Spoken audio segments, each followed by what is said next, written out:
ପ୍ରାର୍ଥନା କ'ଣ? ପ୍ରାର୍ଥନା ପରମେଶ୍ୱରଙ୍କ ସହିତ କଥା ହେବା। ପ୍ରାର୍ଥନା କ'ଣ? ପ୍ରାର୍ଥନା ଆମରି ଆବଶ୍ୟକତା ପରମେଶ୍ୱରଙ୍କୁ ଜଣାଇବା। ପ୍ରାର୍ଥନା କେଉଁ ପ୍ରକାର କରିବା ଉଚିତ ତାହା ଆମେମାନେ ଜାଣିନାହୁଁ।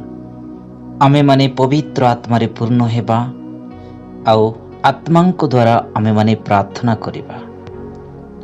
ଏଫେସିୟ 6:18 ଲେଖାଯାଇଅଛି, ଆମେ ଆତ୍ମାଙ୍କ ସାହାଯ୍ୟରେ ପ୍ରାର୍ଥନା କରିବା ଉଚିତ। ଜିଉଦା ମଧ୍ୟ କୁହେ, ଜିଉଦା 1:20 ଲେଖାଯାଇଅଛି, କିନ୍ତୁ ହେ ପ୍ରିୟମାନେ, ତୁମେମାନେ ଆପଣମାନଙ୍କ ଅତି ପବିତ୍ର ବିଶ୍ୱାସ ଉପରେ ଆପଣମାନଙ୍କର ଧର୍ମ ଜୀବନ ରୂପ ଗୃହ ନିର୍ମାଣ କର, ପବିତ୍ର ଆତ୍ମାରେ ପ୍ରାର୍ଥନା କର। ଆମେ ପ୍ରାର୍ଥନା ଜୀବନରେ ପ୍ରାର୍ଥନା କରିବା ବେଳେ ଆମେ ଈଶ୍ୱରଙ୍କ ସହିତ ସହଭାଗିତା କରିବା ଉଚିତ। ଆମେ ଲଗାୟତ ଭାବରେ ଆମର ପାପ ସ୍ୱୀକାର କରିବାକୁ ଅଭ୍ୟାସ କରିବା ଉଚିତ। ପ୍ରଥମ ଜନ 1:9 ଲେଖାଯାଇଅଛି। ଅନେକ ସମୟରେ ପ୍ରାର୍ଥନା କେଉଁ ପ୍ରକାର କରିବାକୁ ହୁଏ ତାହା ଆମେମାନେ ଜାଣିନାହୁଁ। କେଉଁ ଶବ୍ଦ ବ୍ୟବହାର କରିବାକୁ ହେବ ତାହା ମଧ୍ୟ ଆମେମାନେ ଜାଣିନାହୁଁ। ପ୍ରକୃତରେ ଆମେ କ'ଣ କରିବାକୁ ଚାହୁଁଅଛୁ ତାହା ମଧ୍ୟ ଆମେମାନେ ଜାଣିନାହୁଁ। ପରମେଶ୍ୱରଙ୍କ ନିକଟରେ ଆମ ପ୍ରାର୍ଥନା ପହଞ୍ଚାଇବା ପାଇଁ ପବିତ୍ର ଆତ୍ମା ଆମ ତରଫରୁ ପ୍ରାର୍ଥନା କରନ୍ତି। ରୋମିଓ 8:26-27